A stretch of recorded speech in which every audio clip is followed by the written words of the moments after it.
जलाभिषेक कर रहा है, दुग्धाभिषेक कर रहा है, रुद्राभिषेक कर रहा है,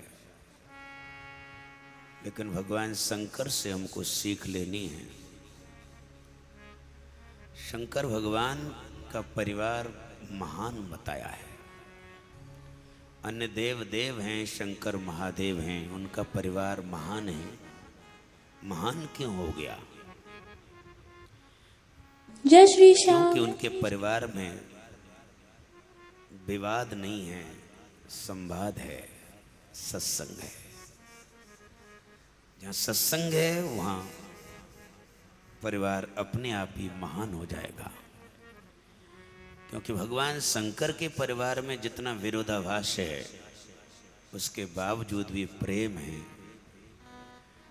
स्वयं के गले में सर्प पड़ा हुआ है, एक बेटा चूहे पे चलता है। चूहा सर्प का भोजन है। कितना बड़ा विरोधाभास है। और चूहा घबरा रहा है कि सर्प नीचे उतर के आया और मेरा कवाड़ा किया। दूसरा बेटा मोर पे चलता है। मोर कहने लगा क्यों घबरा रहा है, उसको नीचे आने तो दे। सर्प मोर का भोजन है। विरोधाभास देखिए। खुद नंदी पर बैल पे चढ़ते हैं और पत्नी शेर पे चलती है। बैल शेर का भोजन है।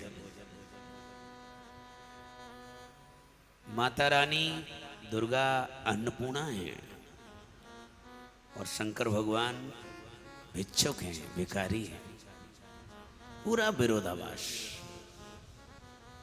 लेकिन उसके बावजूद भी इतना प्यार क्यों है?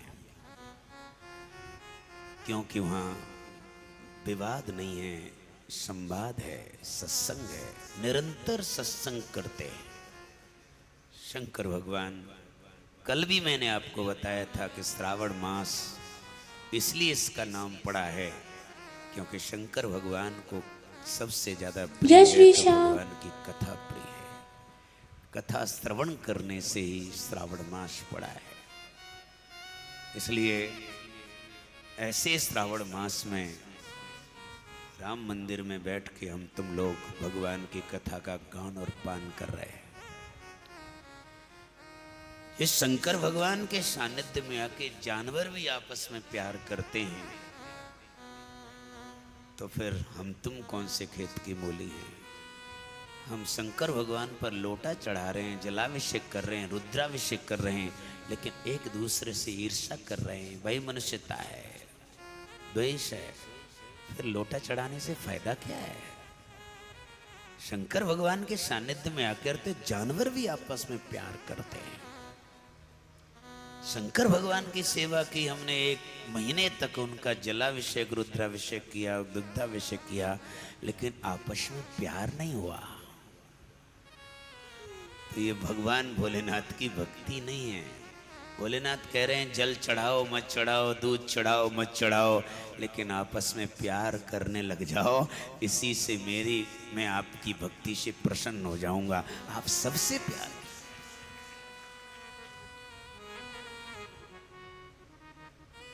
इसलिए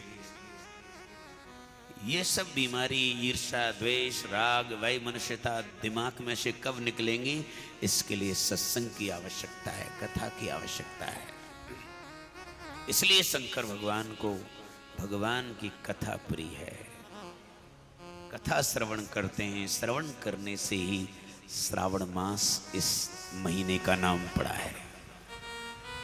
इसलिए भोलेनाथ ऐसे हैं जिनके शरण में आकर के जानवर भी आपस में प्यार करते हैं।